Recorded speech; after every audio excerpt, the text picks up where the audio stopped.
My journey across the New World was filled with countless discoveries, but the most fascinating ones were those I made about myself. Every time I thought I'd become self-sufficient, another incident, like Liam's malaria, would remind me how much there was to learn. I knew if Gwen weren't around, I'd need medical skills. So while we were waiting for Liam to regain his strength, I had her teach me the basics. My goal was to eliminate, or at least reduce, my reliance on dwindling supplies and specialists. Turned out, I wasn't the only one thinking about self-sufficiency. Liam asked me to teach him, and honestly, I thought it was a wise idea. I sent Liam to bed and laid into Gwen like I never had before. Said arming that boy went against everything I believed. Just because you choose not to carry a gun doesn't mean that's the right choice for the rest of us. I told her it wasn't fair to put the power of life and death in the hands of an 8-year-old. Open your eyes, Russell. Marauders, mercenaries, armed militia, the world is not a fair place anymore. Not that it ever really was. Maybe you're right. But I will not let this world dictate how I live my life. And the same goes for Liam. I understood what Gwen was trying to do, but she'd never been a parent. She didn't have those instincts to protect and insulate a child from the harsh realities awaiting them. Sorry, Mr. Shoemaker. I used to make my parents fight too. I told him we weren't fighting about him. We were fighting about me. My refusal to accept the world the way it was becoming. Because if I did accept it, then that was the world Janelle and Kizzy were living in too. It was a terrifying thought, one that now applied to Liam as well. Russell, I should have asked about the gun training, I know that. However, I do think we're all going to need some target practice now. Gwen had traded for the book that night while out shopping for kerosene. Arnold and the New World historians had obviously been busy since Ohio. Their little news pamphlet had grown into a full-fledged history book, filled with lies and propaganda about my infamous alter ego, the Walker. You're going to be a marked man more than ever before. I can take care of myself. But what of Liam? In the end, Gwen was right. I either had to take up arms to protect Liam, or I had to take him to the orphanage.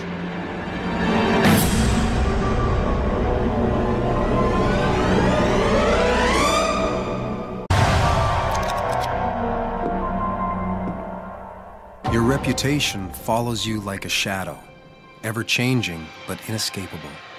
I delayed my trip so many times to help others.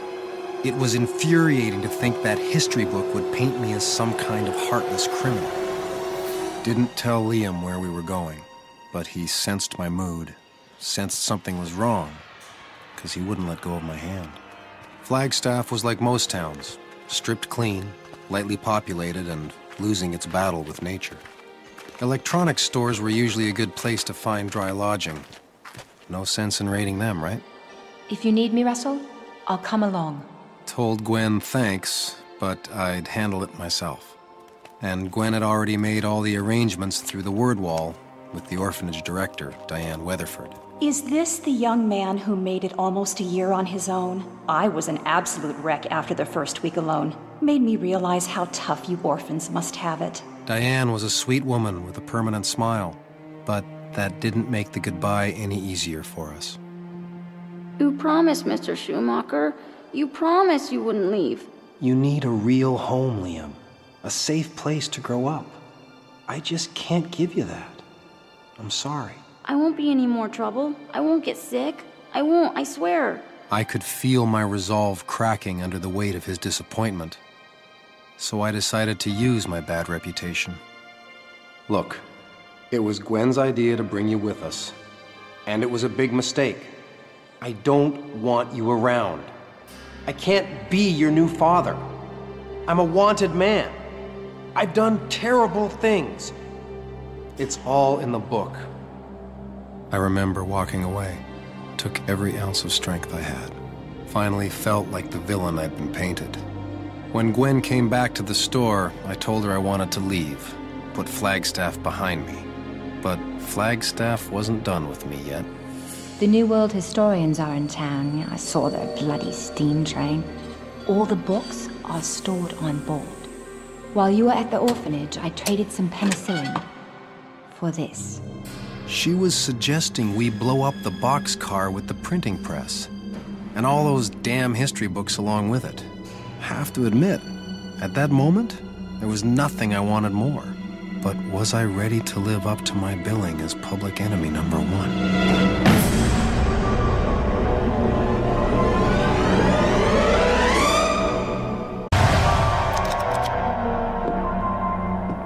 Sometimes you come to a fork in the road where whichever path you take feels like the wrong direction.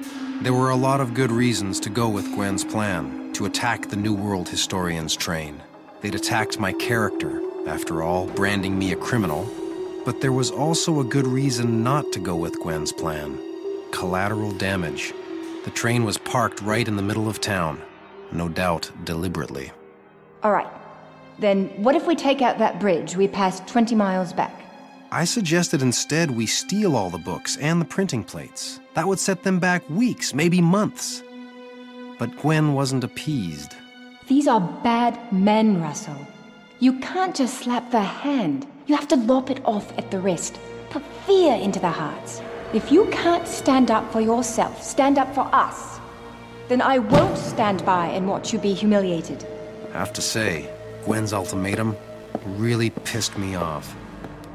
But it gave me an idea, a way to cash in on my newfound infamy.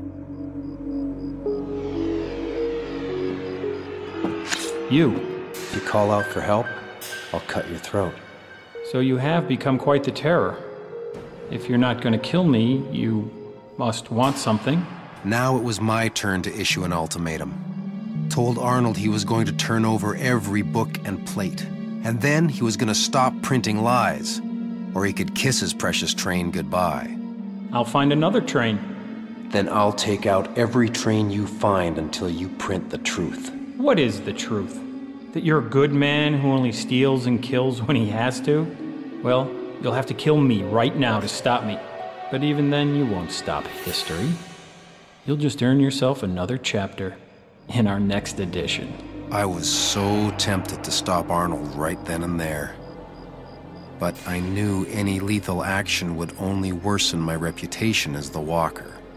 So I returned to the store, ready to blow up that bridge. Only problem, Gwen was gone. And so was the dynamite. Sorry it had to come to this, Russell.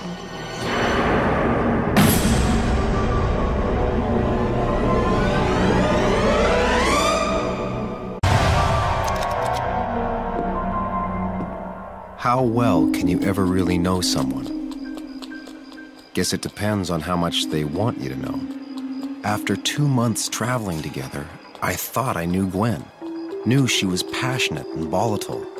But I never realized the lengths she'd go to make her point. She was a doctor, after all. That she would knowingly jeopardize people's lives struck me as so extreme. Yet that's what she was doing by blowing up the New World historian's train. Something had changed when we came to Flagstaff, and it wasn't me. But maybe that was the problem. I couldn't be the man she wanted, so she stopped trying to change me and finally showed her true colors. Or whatever the case, I had to stop her, and I was prepared to use any means necessary. Looked like Arnold had taken my threat to heart. No sign of Gwen, though. I was hoping she'd come to her senses.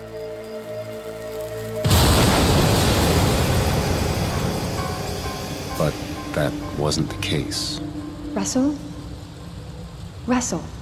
Are you all right? Come on. Get up. They're already looking for you. Why, Gwen? Why'd you do it? Look, it's complicated. Stay here, Russell. Don't move. Soon as Gwen left, I had this sinking feeling I was just a pawn in some hidden agenda. Gwendolyn? What on earth are you doing here? It's Shoemaker. I followed him. Why didn't you stop him? I've got one man dead, another man hurt. I tried to stop him. It was too late.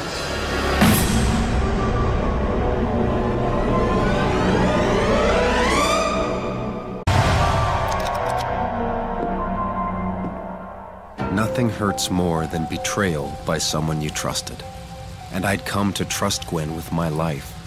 So seeing her in league with a group who tried to kill me, well, let's just say it was unexpected.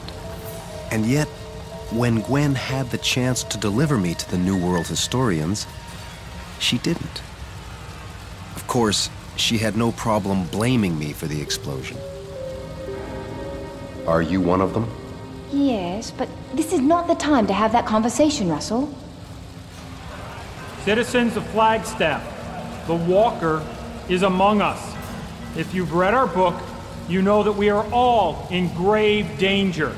He has invaded your town to stop the truth.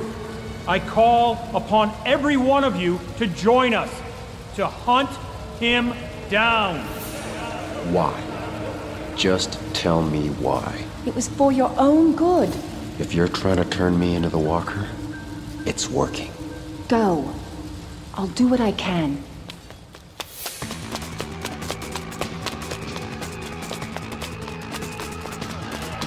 That's him! Drop your gun.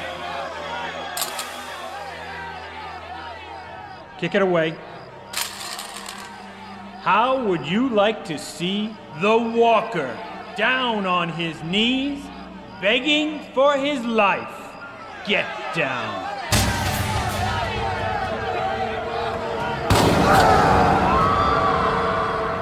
It took me a moment to realize what was going on, but it gave me a chance to rewrite history a little. I don't walk alone. I walk with justice by my side. I came here to stop the lies, that I am a criminal. I could kill this man, and I should, but I'll show him mercy so that you know the truth about the Walker. Sorry, Mr. Shoemaker. I know you don't like guns so much. I couldn't believe it. I was almost ready to forgive Gwen, but it was Liam who'd forgiven me. Said he saw me in his dream, knew I was in trouble, and came to help. It was just like Sedona. We had a bond. Liam said he read the chapter about me, but didn't believe it. When I asked him how he knew it wasn't true, I've been watching you, Mr. Shoemaker, ever since you started walking. Liam had come to realize he actually belonged at the orphanage. I'm an orphan, not your kid. Also, Miss Weatherford's a better cook than you. The boy was inspiring. He'd figured out what I was still grappling with, that we just have to accept the way things are. I left Flagstaff unsure what to believe about Gwen, what to feel about her. I wanted the truth, in black and white, but there was only gray. And I could feel the lines blurring in my own identity, wondering if I was actually becoming the Walker.